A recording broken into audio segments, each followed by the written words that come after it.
Hello, everyone. Happy summer solstice to you.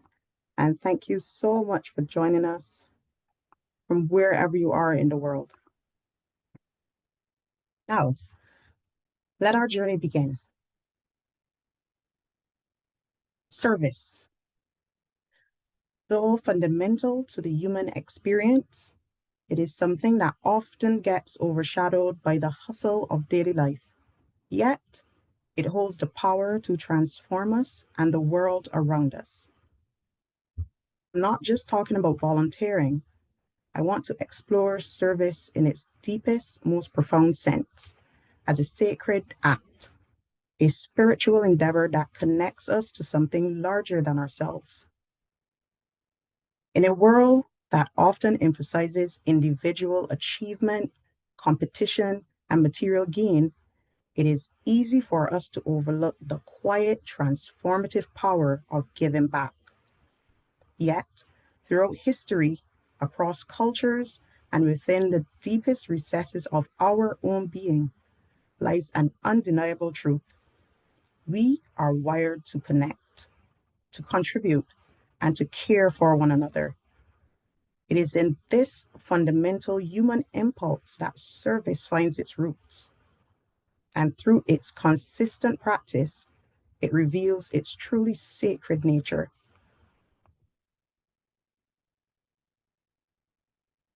When we think about service, our minds generally jump immediately to organized volunteering.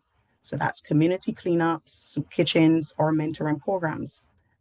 While these are certainly meaningful and visible forms of service, the concept is far broader and more pervasive. It is action infused with intention, compassion, and a recognition of our shared humanity. It is about seeing the divine spark in another and responding to it with an open heart and willing hands.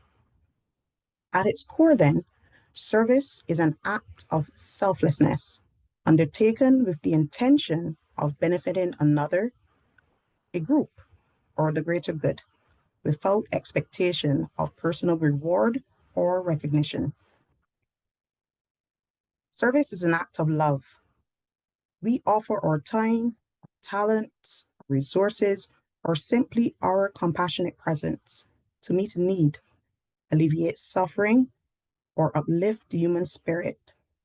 However, the essence of service lies not in the scale of the act itself, but in the intention behind it, the conscious choice to transcend our own immediate desires and contribute to something larger than ourselves. Service is a fundamental expression of love and interconnectedness.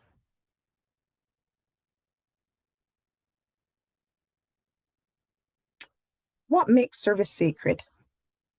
The word sacred implies something revered and worthy of profound respect. Service becomes sacred when it moves beyond self interest. It is a recognition that in serving others, we are connecting with something divine, transcendent, and deeply spiritual. This is where service transcends mere philanthropy and becomes a pathway to spiritual growth and connection. Service fosters self transcendence. When we serve, we step outside of our own ego and worries, and we focus on the needs of others. This act of decentering ourselves is inherently spiritual. It is in losing ourselves in service that we often find our truest selves. Service cultivates empathy and compassion. True service requires us to understand and feel for another's plight. This empathetic connection is a cornerstone of almost every spiritual and ethical tradition. Service reveals our interconnectedness. Service breaks down the illusion of separation. Whether we are helping a neighbor or contributing to a global cause, we affirm that we are a part of a vast, interwoven tapestry of life. The well-being of one impacts the well-being of all. Service can be a form of active prayer or meditation. For me, service is not just doing good, it is a spiritual practice. It is aligning our thoughts, words, and deeds with our deepest values. The sacredness of service lies in its power to elevate the human spirit, to connect us to our humanity, and to touch the divine that resides both within us and in those we serve.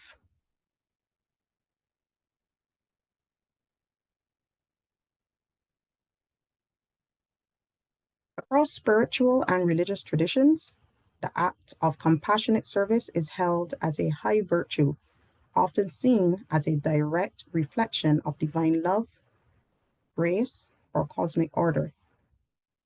In Christianity, the Master Jesus exemplified service through acts of humility, demonstrated when he washed the feet of his disciples. He taught that the greatest among us is the one who serves others, that we must use our unique gifts in service. 1 Peter 4:10 states, as each has received a gift, use it to serve one another as good stewards of God's varied grace. Helping others not only benefits you, it also brings light and meaning to your own life and the life of others. In Buddhism, selfless service is a path to enlightenment. It fosters compassion and reduces ego. It embodies the spirit of sacred service by seeking enlightenment, not solely for personal liberation, but also delaying it in order to help others attain theirs. The Buddha stated, if you light a lamp for someone else, it will also brighten your path. In Islam, the highest form of goodness is to help and benefit others. True greatness is measured not by the status or wealth of a person, but by how much good one does for people. Service is by no means optional. It is a spiritual obligation. The Prophet Muhammad said, the best of people are those who are most beneficial to others. Hinduism emphasizes the selfless service. It is not just a good deed, but the highest form of righteousness or duty. It teaches that helping others without expecting rewards is a sacred act and central to spiritual growth, viewing all beings as manifestations of the divine. Judaism, also rich with teachings about service, emphasizes that the foundation of the world rests on learning, spiritual practice, and helping others. In Jewish thought, true service includes both devotion to God and care for fellow beings. In our Rosicrucian teachings, true service is a spiritual act rooted in humility, selflessness, and inner dedication. This aligns with the broader teachings on the mystical path, emphasizing inner development, harmony, and contributing to the evolution of humanity through conscious acts of good. In essence, these traditions suggest that when we serve with a pure heart, we are not just helping a fellow being, we are engaging in an act that is profoundly spiritual, touching the divine spark within ourselves and within others.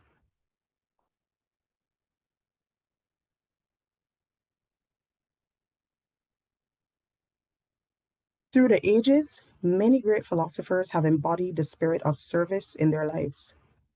Socrates believed his philosophical questioning was a divine mission to help Athenians examine their lives and pursue virtue and truth. He saw his public dialogue as a crucial form of service, guiding individuals towards self-knowledge and moral excellence.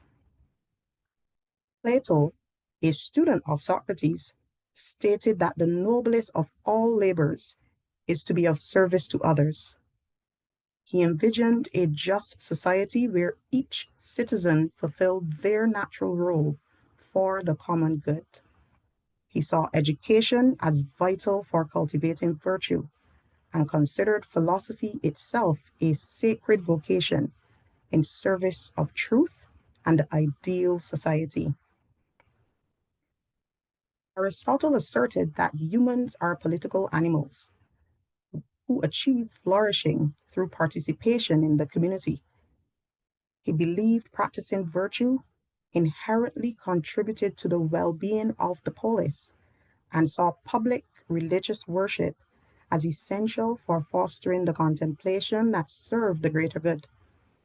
The greatest of all virtues are those which are most useful to other people. Seneca the Younger believed that a fundamental human duty is to be useful to others, whether through public service for the common good or through personal interactions.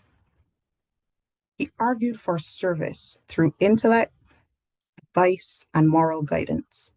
Cultivating inner virtue and living ethically were also seen as crucial forms of service, allowing one to positively impact the world. Wherever there's a human being, there is an opportunity for kindness.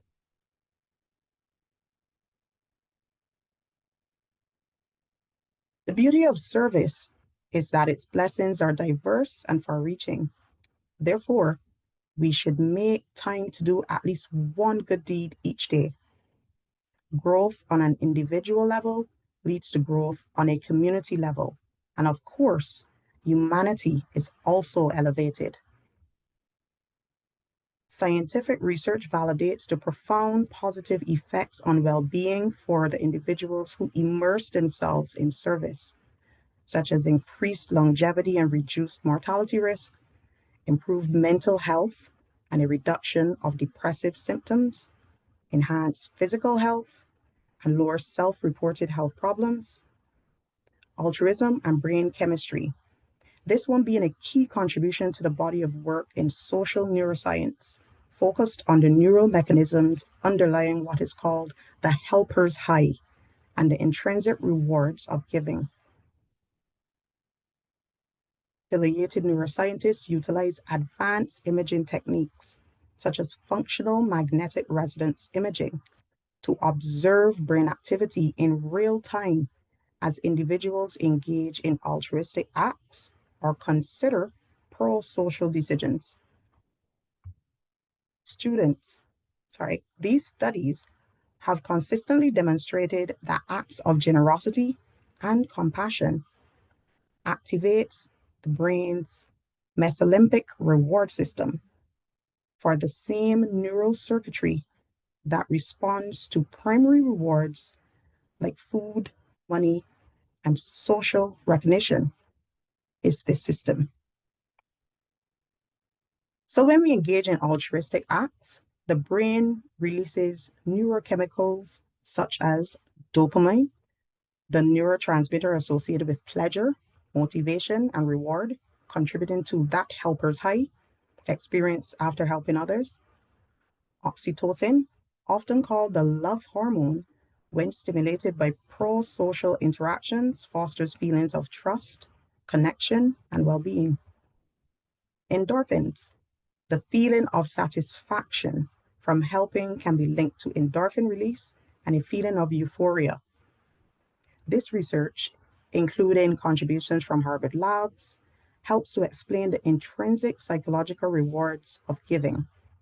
It suggests that altruism is not just a learned behavior, but it may be hardwired into our brains, providing a biological basis for the profound sense of fulfillment and positive emotional states that come from serving others.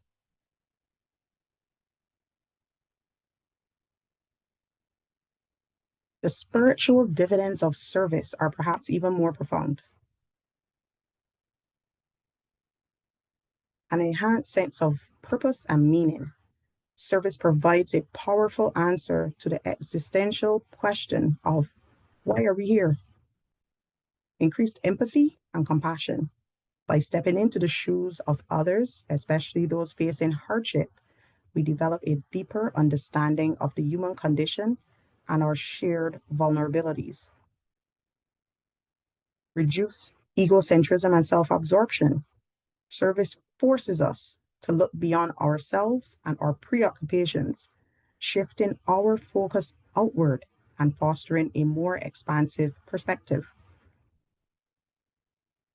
Witnessing the challenges faced by others or simply experiencing the joy of giving cultivates genuine humility and a profound sense of gratitude for one's own blessings. Service breaks down barriers.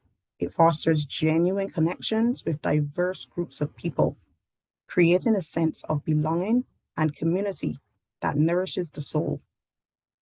Ultimately, there is a deep intrinsic joy that comes from making a positive difference in the world. This fulfillment is not fleeting, it is a profound and lasting satisfaction that stems from aligning our actions with our highest values and purpose. Though the spiritual dividends are many, the path of sincere service has its challenges. In a world of increasing self indulgence, digital noise, and of course, disconnection, it has become common to see people distracted from sincere service. Yet, we must recognize that the absence of selfless acts does not just erode our community, it threatens the very fabric of our shared humanity. We must ask ourselves, are we serving from ego or compassion? Is the primary reason for service merely to avoid reprimand or fulfillment of our sole obligation? Since, do we serve for self interest or for the greater good? The true alchemist's work is not merely with metals, but with the purification of the soul, leading to a golden age where compassion and service are the true philosopher's stone. A quote by Michael Mayer. So, how do we cultivate these sacred aspects of service in our lives? It starts with intention. Approach service not as a chore, but as an opportunity for connection and growth. Reflect regularly on who you are serving and why. Be present. When you serve, be there physically and mentally. Engage authentically. Find your passion. Service is most sustainable and impactful when it aligns with what you care about and what your unique gifts are. Recognize the dignity in all. See the inherent worth in those you serve and also in yourself as a server. It is a reciprocal relationship. No act is too small. A kind word, a listening ear, a helping hand, these can have profound impacts. As Mother Teresa said, not all of us can do great things, but we can do small things with great love. Service is not a momentary deed nor a duty bound by time. It is love in action, a silent communion between souls. When offered unconditionally, service becomes an expression of the divine moving through us, a sacred rhythm of being in harmony with God's eternal kingdom. We are all manifestations of the divine on this physical plane, and thus we are innately wired to love and serve each other. True service must flow from purity of heart and sincerity of spirit. To serve in this way, we must silence the objective mind, the part of us bound to the material world, and awaken the inner self, the soul attuned to divine harmony. When we perform acts of sincere service, we activate certain energies, universal laws. In today's world, service is often performed for the eyes of others, filmed on social media, or broadcast on television for praise. However, Our teachings remind us that service done with attachment to reward binds us to the lower planes. Only when we serve without desire for recognition do we align with the sacred law of unity, allowing divine love to act through us as instruments of light. Service from the spiritual plane is inspired by the Master within. It has a higher purpose. It is love driven and selfless. We serve because we know that we must fulfill that higher purpose, that divine plan. It is the prompting of the soul. It expands our consciousness and awakens our awareness to our connection to the divine and all beings. Sincere service is the key to greater leaps in our development. Service has karmic effects. Whatever you sow is what you will reap. To receive, you must give. And this is a bitter pill to swallow for those who bask in self-interest. Albert Einstein said, "Only a life lived for others is a life worthwhile."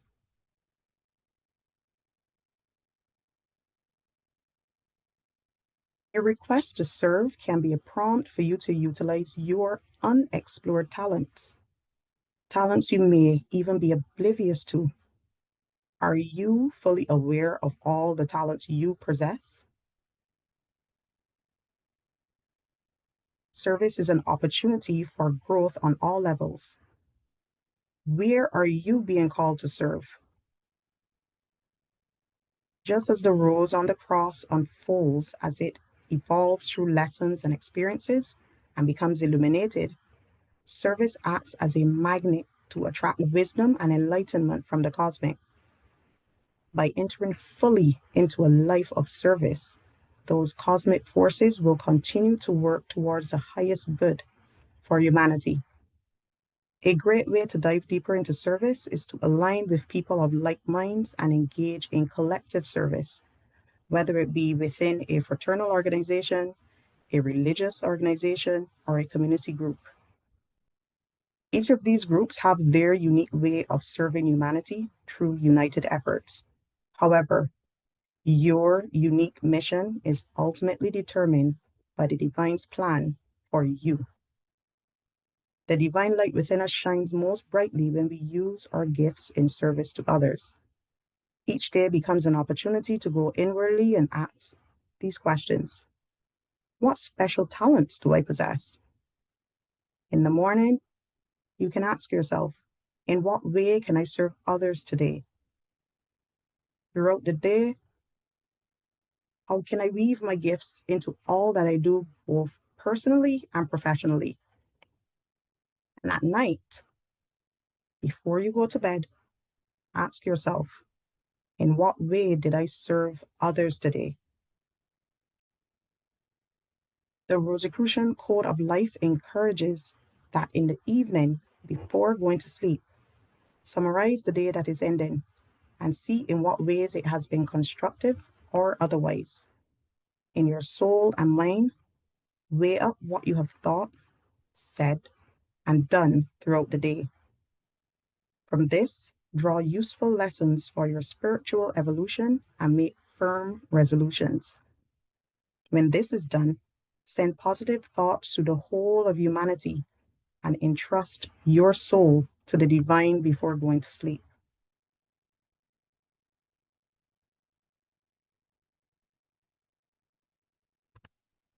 To conclude, service in its truest sense is a sacred calling.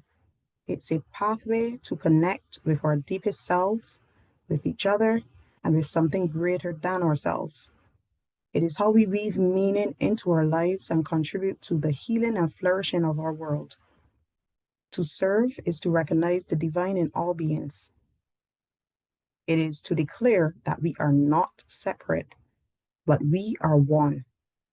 Whether through philosophy, religion, or personal conviction, the act of serving others lifts us all. It is one of the rare paths that transforms both the giver and the receiver, and in doing so, brings us closer to the divine spark that lives in each of us.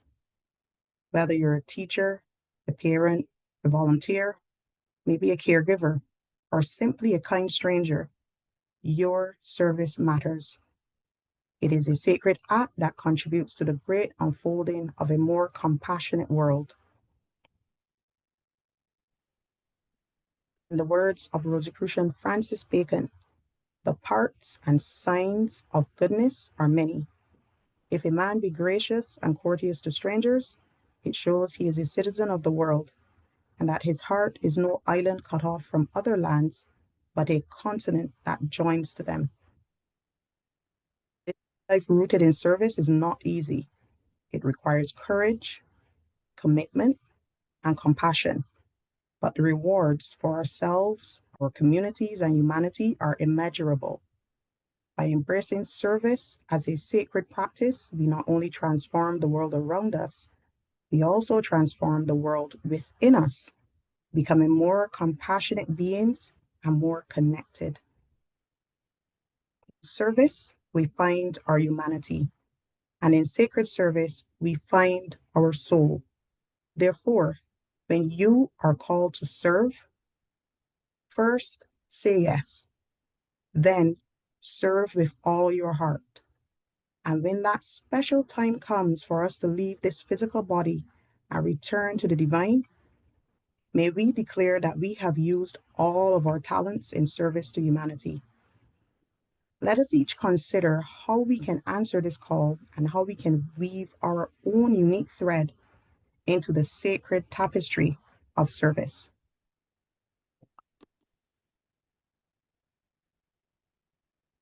Let us now meditate for a few moments on the concept of sacred service.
Tomo Tipi.